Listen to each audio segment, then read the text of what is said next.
Thanks very much for joining today. Welcome to the RSGB Convention. We're covering good design practice for home Yagi construction. My name is Richard, G6HKS. My early experience when I was licensed back in the 80s of making antennas was pretty grim. I'd get a design, I'd build it, and it wouldn't work. I'd have a complex matching arrangement, and as I subsequently discovered, inevitably a lot of the high performance designs were also high Q, very sensitive to constructor error. So I kind of gave that up and got myself a 16 LE tonner and got on with it. Today you've got powerful software modeling tools and dedicated individuals such as Derek G4CQM, powerful software such as AO Pro NEC, and today they pretty much work. If you make an antenna and you follow certain kind of protocols when you design, then they just work, and they're also low Q, very clean polar patterns. And I think the gain today compared to yesterday is similar, but other performance factors are just completely transformational. So today I'm going to cover the why. We'll talk a bit about theory to reality. That's one of our big points that Derek and I work on. We'll talk a bit about reactance, noise, and I'll finish with a way to determine how your antenna system performs to your colleagues and fellow amateurs. So my interest, and one of my failings, by the way, is not moving on the slide when I need to. So, okay, and I'm going to throw in a few video files along the way to kind of keep you interested and give you an idea of how your system should be performing. You can look at these files and see if that kind of relates to your setup. So I've been DXing since 81. I've had a big break from radio, usual stuff, family.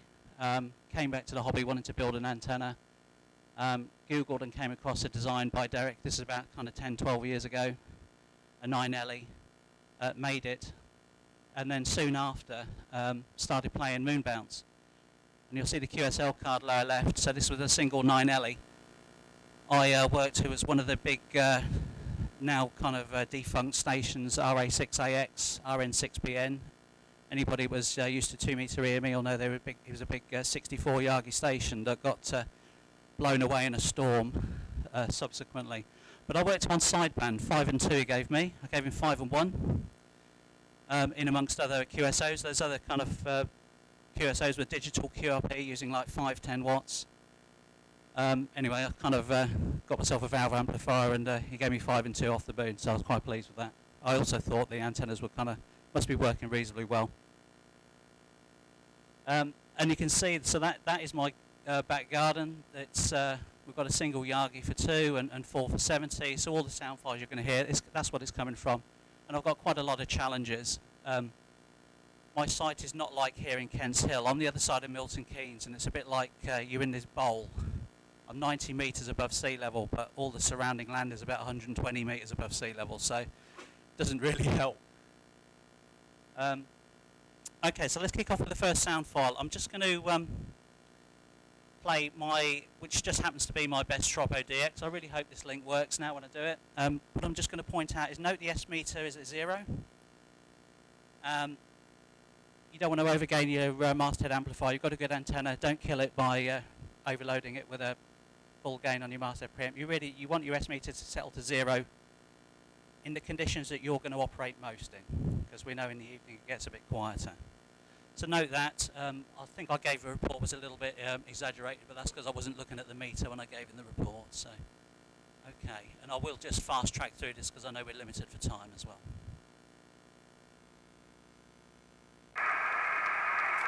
I'm sorry for the camera work. Call again. CQ, Alpha 8, Tango X-ray, EA8 Tango X-ray, CQ, Golf 6 Hotel Kilo Sierra, a very strong signal now, Fernando, over. G6 Hotel Kilo Shura, you're also beautiful now. The condition is improved with the more west station, beautiful condition for today. How about the report? Yeah, Roger, Roger. You're 5 and 6 at the moment, 56. So it's a rare privilege. We don't often get the Tropo this far north, so really nice to work you tonight, Fernando. EA8TX G6HKS, over. Roger. Thank you, Richard, for the QSL for Okay, I'll kind of kill that now. So, obviously what I didn't know at the time there is EA8's workable from here Tropo about twice a year now, so hey, it was a big deal at the time, but... Okay. Okay, let's get into the talk in a little bit more detail now. So, why build a Yagi? And I'd just like to say that one of the things I'm hoping to enthuse you guys to do is to think about building your own antenna. In the past they were difficult. These days you make them, and if you're half decent with your measurements, they're going to work. So, Yagi's best performance to wind surface area. You can get a bit more gain by going down a complex route, such as a log loop Yagi or quads or what have you, but it's more windage, more complexity of construction. Equal or better than commercial offerings, I guess that's a debatable point in the Q&A. We can cover that in a bit more detail, but especially as you go higher in frequency, I'd say that you're definitely getting better performance. Cheaper, you're the cost of labour. If you're buying one Yagi, it doesn't really make a difference. If you're making a multi-Yagi array, then the cost is transformational. So a little montage of various people. I think you'll recognise some of the call signs. There's some multi-Yagis. We've got ZL3RC using 460s at 70. One of his colleagues is currently making 470s for 1296. And they seem to be performing very, very well. One of the things we've discovered in our designs at 1296, there's lots of reasons why they shouldn't work, but they seem to be working extremely well compared to the competition. And the 70LE, you'll see the second one down there, is 20 dBd. So it's a fairly potent antenna. Okay.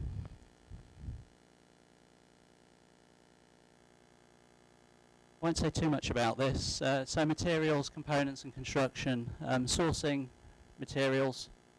It's never been easier with the internet marketplace. There's lots of kind of boutique providers. I guess I'm one of them, but there's many, many out there.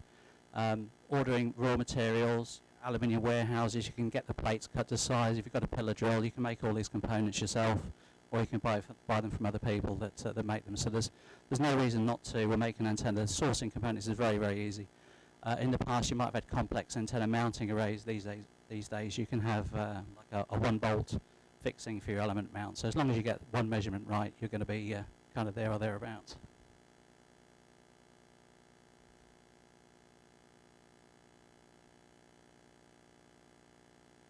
Okay, so I won't say too much about that. We'll move on. I think we're getting into the meat of the talk now. Okay, theory to reality. I've called this slide. One of the goals that we've approached within design is to take away any room for error. And for us, that means removing any correction factors or adjustments of any kind. You've got the mathematics, but there's many. It's another opportunity for your antenna not to transform from the output of your modelling software to reality. So for us, we say raise the elements above the boom. There's a DL6WU directive on this. There's many kind of papers and what have you. I mean, I think what I would say that if we've got about 20 mil raised with these kind of clips that we have. But again, or you can manufacture them yourself. Just a method of getting the element above the boom in free space, not connected. We do find there's some minor adjustment at 70 sounds, but it works in our favour. It takes the plot in the right direction in terms of sensitivity to bad weather, for example. At 1296, we're aware that the elements should be higher. But they seem to work. There's many theoretical reasons why the 1296 design shouldn't work, but they do. And it's probably beyond the scope of this talk today to go into that in any great detail. No feeder radiation. One thing I've noticed there's lots and lots of talk of choke balance and God knows what kind of things. Go for a split dipole. You just need to put a nickel zinc ferrite on or a quarter wave loop, a la Tonner style. Quarter wave, fold that down, and you'll have a feed that works very acceptably. Nickel zinc, if you don't use nickel zinc, there's a chance the ferrite's not going to do its job.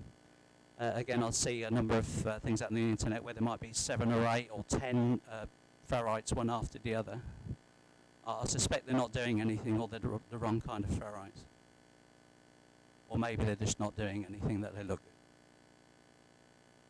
good. Questions, I would say, does your antenna perform when needed, and how do you know? So how do you know? We're going to come to that later on with the method of comparing to your fellows, but I think Tropo DX comes hand in hand with heavy dew points. So you've got dielectrically loaded elements, and I'm sure I remember the days gone past when there's Tropo, one of the tasks was to go outside and kick the pole so the water would drop off the elements so you could carry on with your contacts. That's because it's a high Q design. If you've got a low Q design, you don't need to do that. You don't need to worry about it. Okay, just move on. I'm doing pretty good here with keeping the slides up to speed, so that's good. Q factor analysis. So let's talk about Q for a little bit now. So first of all, just draw your attention to those meter, these kind of bird meter plots here. They're basically full legal limits on 2 and 70 in an extremely heavy downpour. Calm weather, everything you don't want to hold as much water as possible on your Yagi. And the VSWA, yes, it does twitches slightly, but that's it. Nothing, the antennas don't go off tune, and that's because they're a low Q design. So the frequency response of a Yagi is similar to that of a low pass filter. A high Q design will give you more gain, maybe half a dB if you're lucky. At the expense of stability and sensitivity to other structures. For example, those other structures could, for example, be antennas on your tower.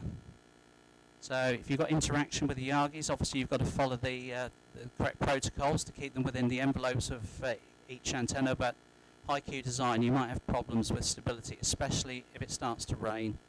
That'll throw the pattern out and you've got instability in the interaction. Low Q designs, on the other hand, offer realizable gain, stability, and a clean polar pattern. So again, for high gain, that half a dB extra, you're going to have lobes all over the place, side grating lobes. If you're contesting, maybe that's a benefit. I say no. I mean, the thing is, you want to be able to point it in the direction you want to, and not pick up any kind of local strong dBWs. You know who you are. So we're going to play another, and again, so I'm just going to say there's calling out Dragoslav YU1AW. So there is a paper, if you want to read more on Q factor, his paper's out there, you can Google it. It's an interesting read. I've taken that graph on the right here, you'll see, which shows how Q factor interacts with resistance and reactance, or the output. There's some complex maths behind that, and I'm not even going to attempt to try and talk about that in front of this audience holding a microphone to my mouth.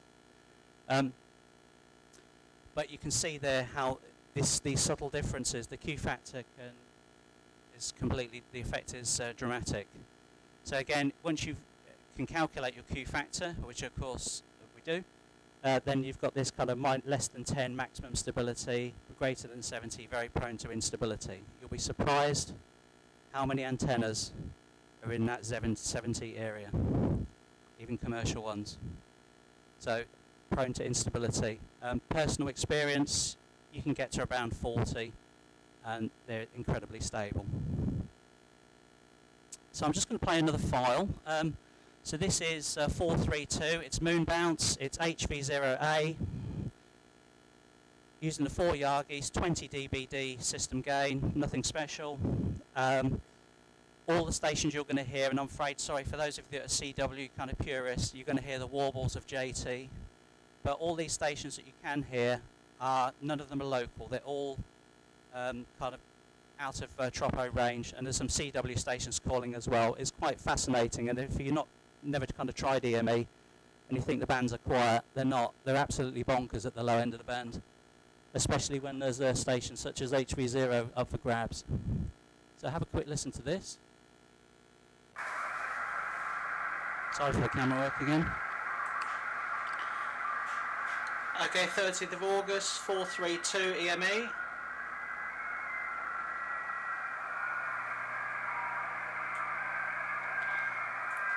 That's all the stations calling HV0A. That is HV0A, so I could actually listen to them just. And you can hear them as well.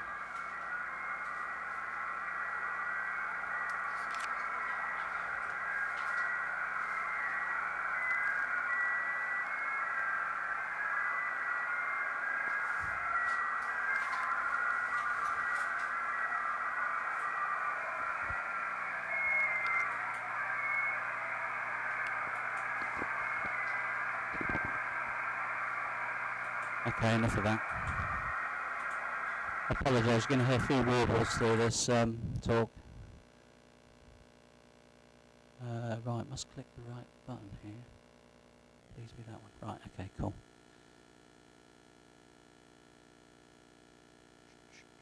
Yeah, so the other thing I'll just say is that Q factor, I think, really has to be one of the key differentiators. At the moment, antenna performance tables don't seem to include Q factor, so you're looking at a system, you're looking at the gain.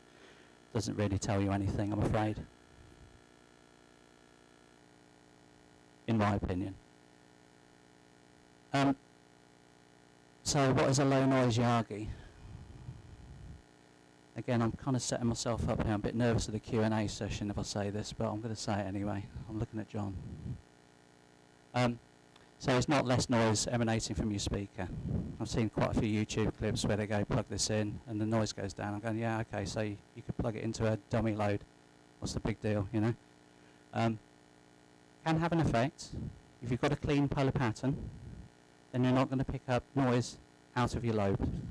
That's what you really want. Now, I've got a kind of unfair view here because I've taken the plot of the 70 LE, so it's a bit like a ray gun. You've got 20 dBd, you've got minor side grating lobes, but pretty much a straightforward lobe.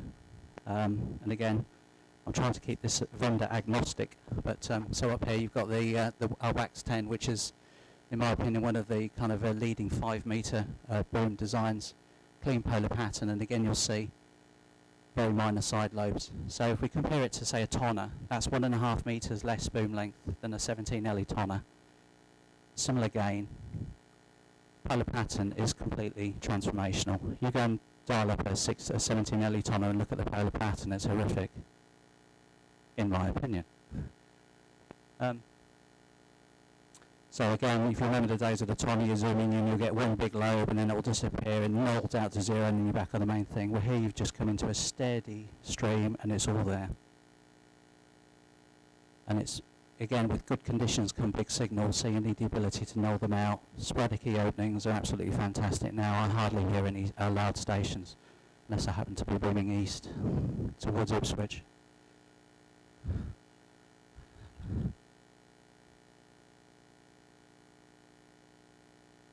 Okay, so E and H plane.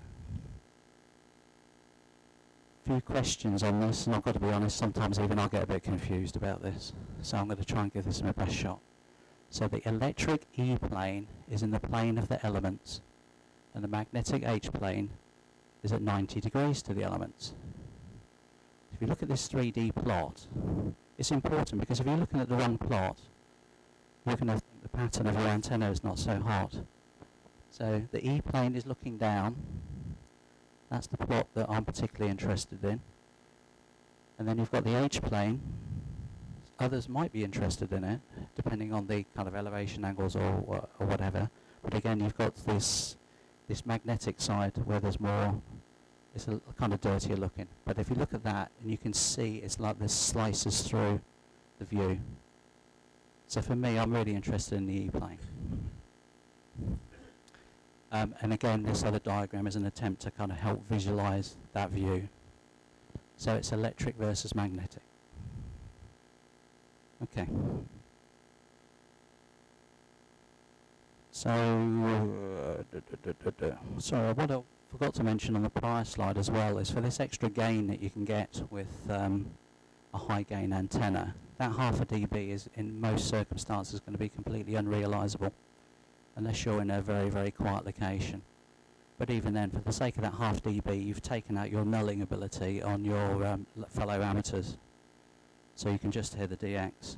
I know you get this kind of tunneling or funneling view when you've got tropper openings, but I don't know about, I'm sure we're all very similar to this. You know, I hardly hear any locals, I'm just working the DX.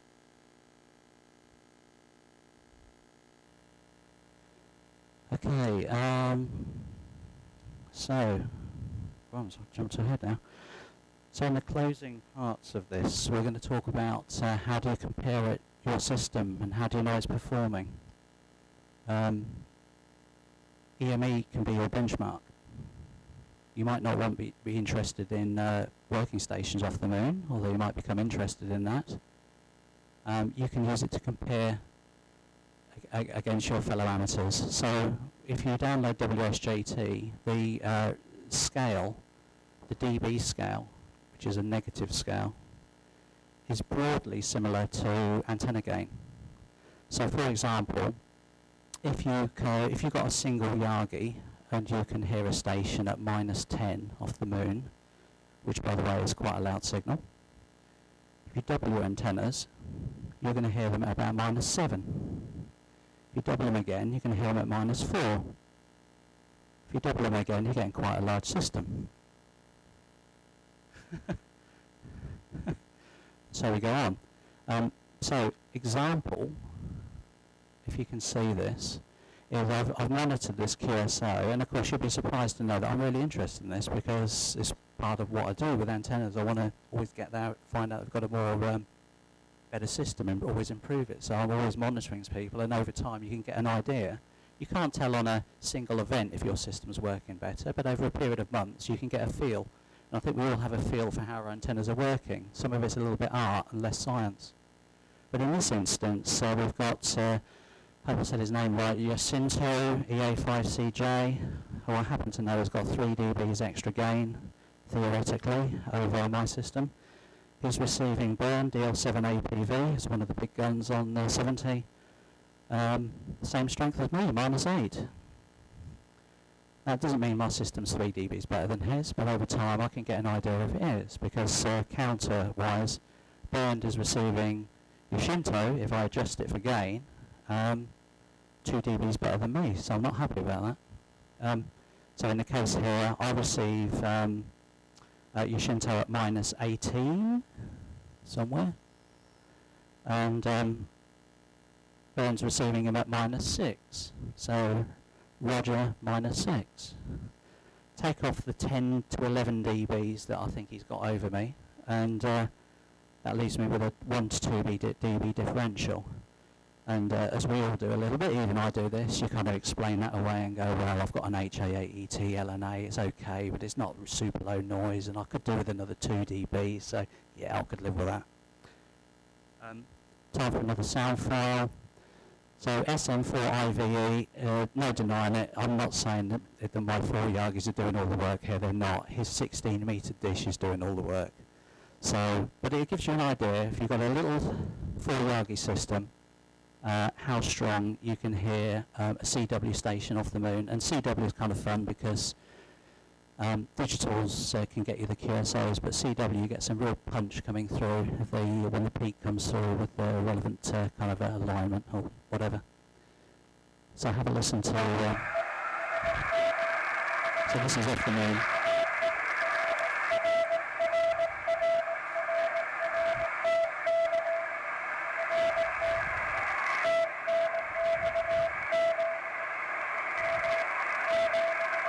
You can work SM4IV off the moon with 50 watts in a single Yagi if you want to, just point at the moon and add a QSO with them.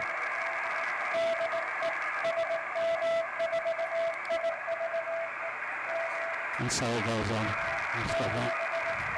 I've got a few other files just to kind of put through there. I don't know why I put that image on my palette, I just thought I'm just kind of impressed with it making it and it works, so I thought I'd stick a picture there.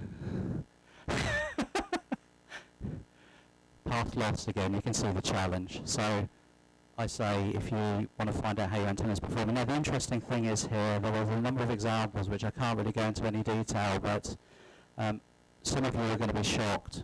Okay, you do this, some of you are going to go, I can't see any signals off the moon, what's going on? you're going to have to figure that one out for yourself.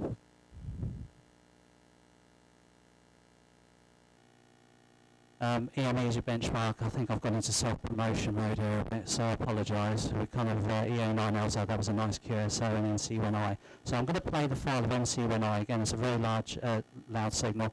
I'm probably drifting off topic a bit, and I've kind of been dragged into EME mode, so I apologise. But nevertheless, this is another...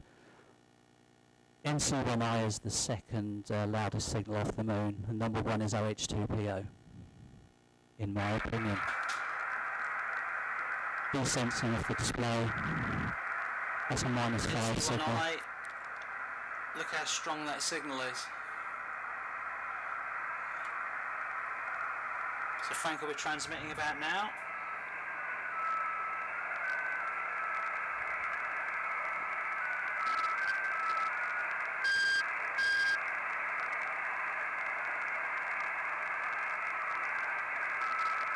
Our camera skills have improved dramatically since this.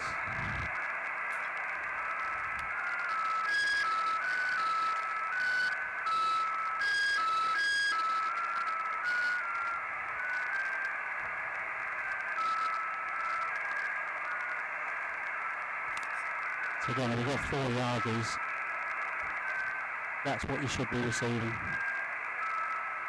I think condition, well, I'll have to see what the degradation is, I can't remember now. Yeah. Okay. Just close that off. I think my camera skills have got better on this. So this is a more typical kind of signal strength. So obviously pile up, I think that's G4RGK. That's the DX station there, and I think that's about a minus... knows what, -20 signal. There we go, Oh, okay. EI9 Lima Zulu, 432 EME, -18. That's a good signal. Yeah, so a pretty good de-expedition that. I'd love to be doing more 2 metre EME, but I haven't got the room to put the aerials up yet. I'll have to wait for retirement. I'm going to move to Ipswich area, I think.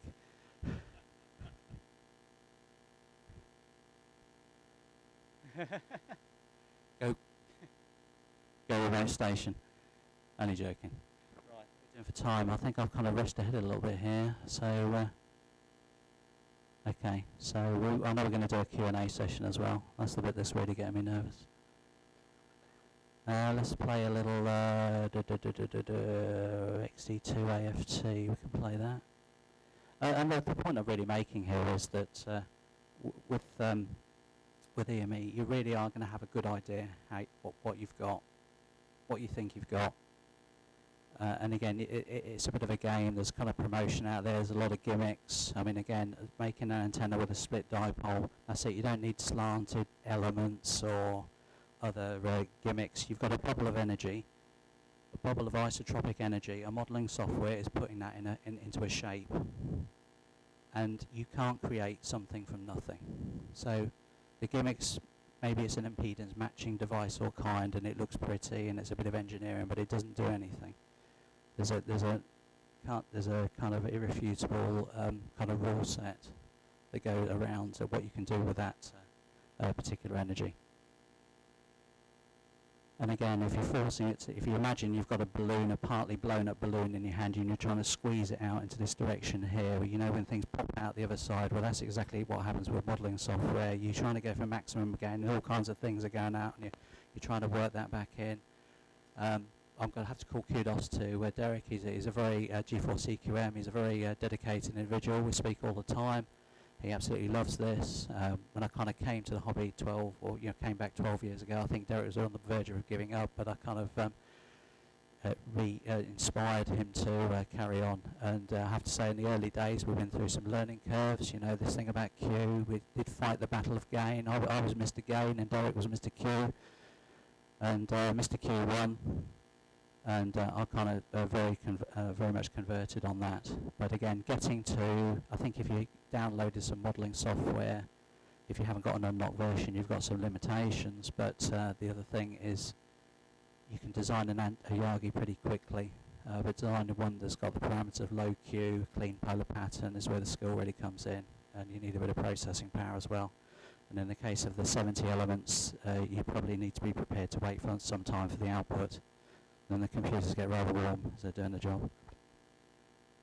Okay, so let's finish off with XT2 AFT. I can't actually remember this one, so it must have been a long while ago.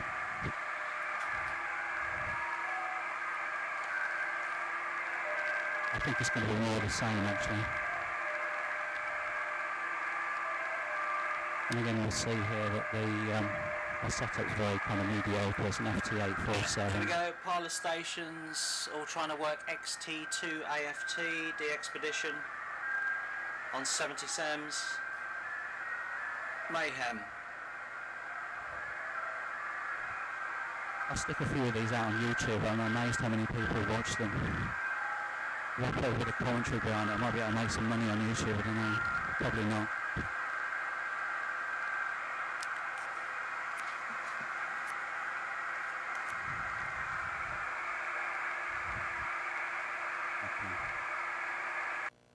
Anyway, so yeah, I think that probably wraps up. I've kind of jumped the gun a little bit on this, which means unfortunately you've got an extra 5 minutes for Q&A. Thank you.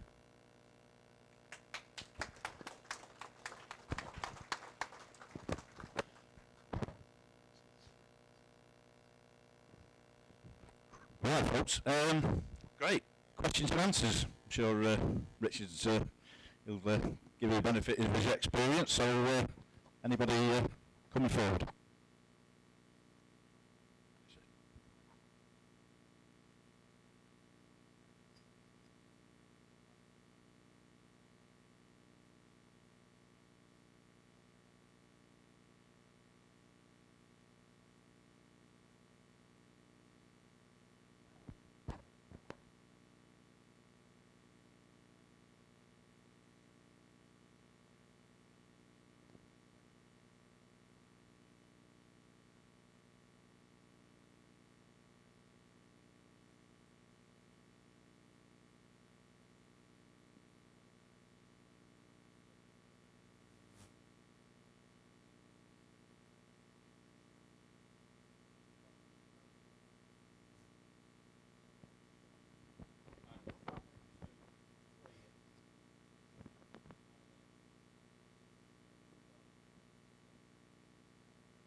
Yeah, and I think there's been it's all the way through the talk, shouldn't I?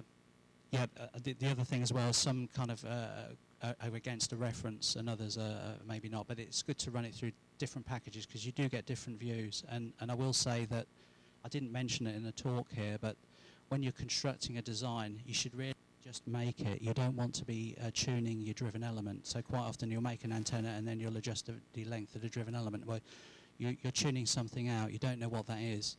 You should be able to make an antenna to the design parameters and it works. And I'll just caveat that at 1296, the larger Yagis, there is a little bit of kind of understand that we're going on, and the driven element does need a little tickle to bring it in on song, but normally you should just make it and it works. Look.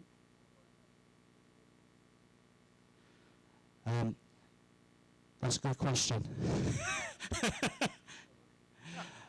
I'm going to have to direct you to the paper, unless John can... There are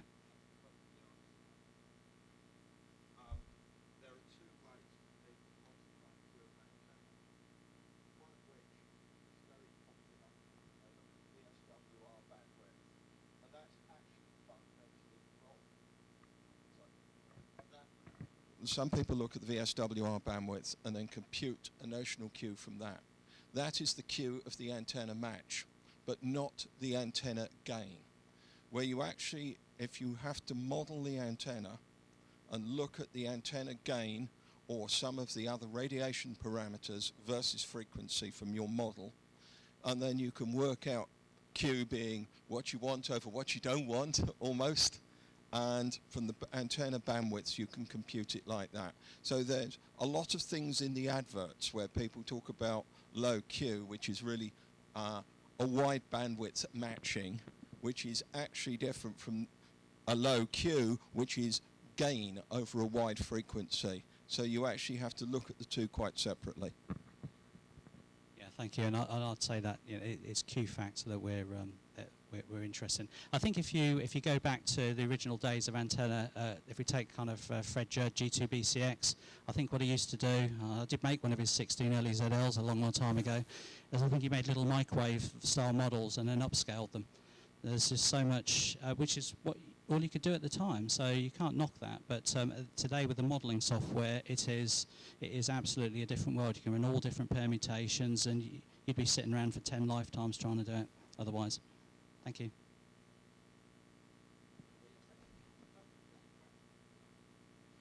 Yes, yes. At the end, there's a. I don't think I actually got to. We've got some links at the end of the slide here. Oops, I've just done what I didn't want to do. But there are some links at the end to some websites. So we do publish designs and components and that what have you. But you know, like I say, today, like many others, access to components is very easy out there. But we have a lot of designs. I've got a suite from HF through to SHF, with the main focus is VHF. Hi.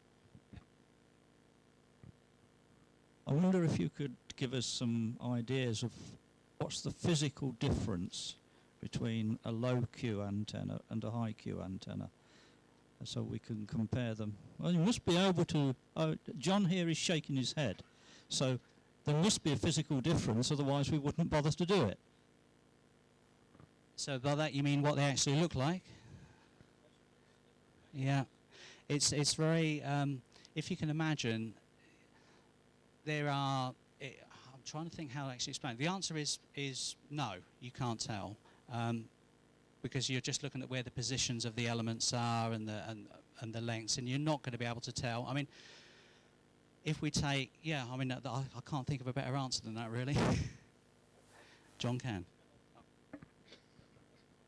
If I compare various offerings, they will show me where the lengths of the elements and the positions of the elements, and we have to be careful to take what they say as far as Q and all the rest of it, but we should be able to see a difference between one that is a low Q and one that's a high Q. You can't tell by looking at the antenna per se, and you can't look at the measurements and have an idea behind it, because the differences are subtle, and again there's other factors that come into play. There's, in the whole range of Yagi designs, there is a class of antenna that moves into high Q, and generally they're the ones where the first director is moved very, very close to the driven element. What that causes is high induced current in that first director, and the high induced current obviously pushes up the losses and will have a much tighter resonance peak, so that the overall antenna will have a higher Q in Richard's terms. So if there was anything you wanted to look at, it's actually where the first director is very, very close to the driven element. Some of the YU designs and some of the DK7ZB designs are like that. And the other rider is where people have a very low impedance feed, 12 or 20 ohms, and then match it upwards to 50. What that means is that they're running much higher current in the driven element for a given, for a unitary whatever. So there are signs, but they're obscure and hard to see. No, I agree, and I think there's a few questions. The other thing is there's some designs where you might consider them low Q. So I think DL6WU are actually high Q designs. It's just that their bandwidth is so broad they give the appearance of being low Q.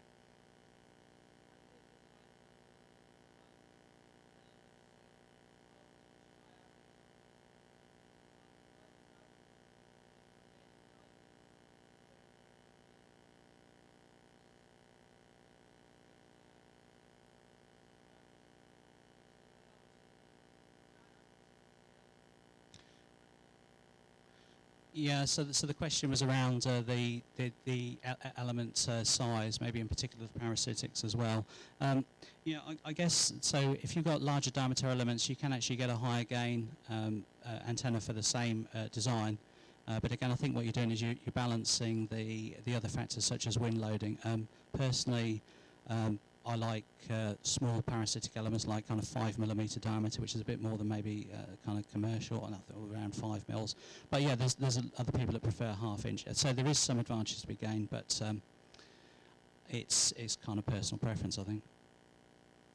You're right on the thick diameter dipole, but there is a real problem. None of the modelling software that amateurs use, unless you use a very difficult serious professional package like HFSS, will actually the wire models start to fall over where the diameter gets significant with respect to wavelength. So when you go, say, above 1/4 inch diameter elements on 70 SEMS or 1/2 inch diameter elements on 2 meters, the modelling software that you use to model the Yagi or optimize it starts to have significant errors because the wire model breaks down. So therefore, in terms of practicality, unless you've got another answer, there is a limit to the maximum size at a given wavelength of the element diameters you can use. Yeah, absolutely. And it's a shame Derek's not here today, because I think he'd be, we're into his kind of sweet spot of discussion now. So, yeah, I think there was another question.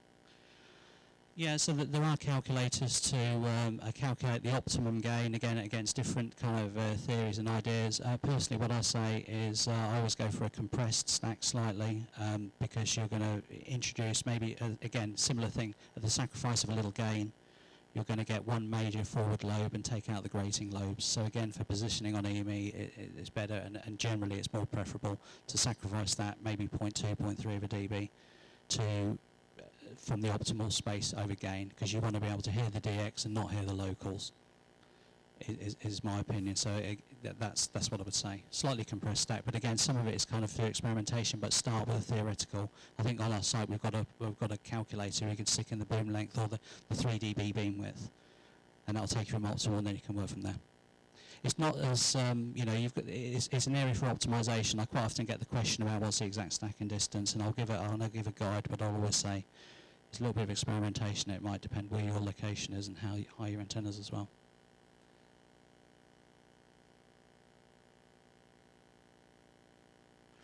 Yeah, I can do.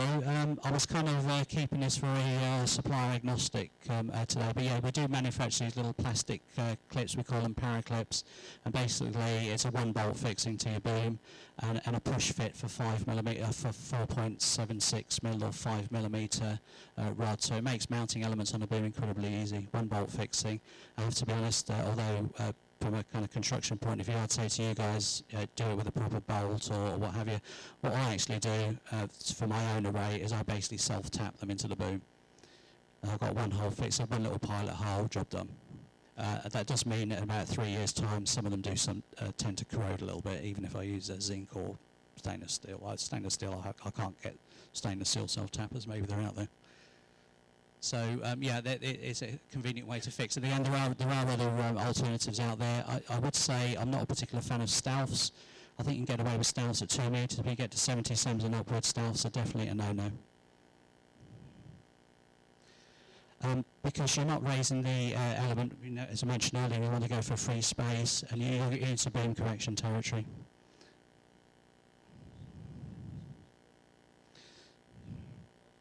No.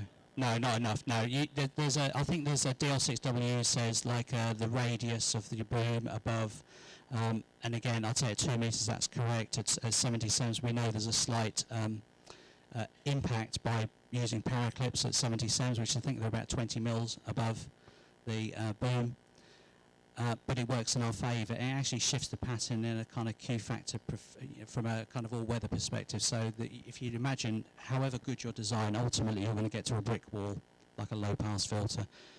You can do as much as you can to kind of alleviate that. But if in wet weather, it brings that down. And if you've got a high Q design, that brick wall is going to come into play. And if you've ever had an antenna, usually when you're about to go outside and kick your mast, it goes incredibly quiet. And if you actually fired up your amplifier, there's a danger your valve amp might go unstable and start hooting.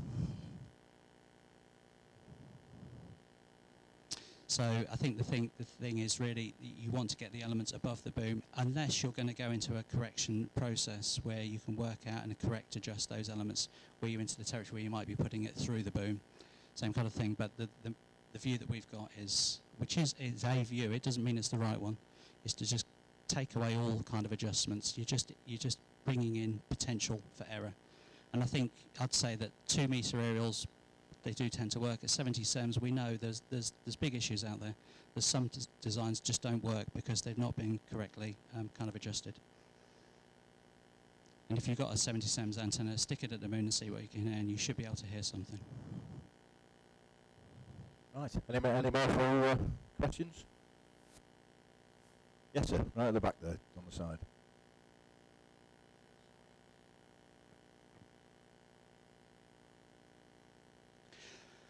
I will say that when you've got snow settling on the antenna, what I found is they work, and then when it freezes, no. I think that there is a problem there. You're getting an impact, and they'll lock out and they don't work.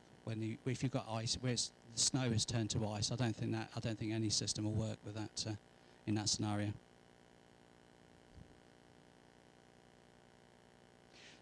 Yeah, no, that's the one time I do go out with a stick and knock off the ice.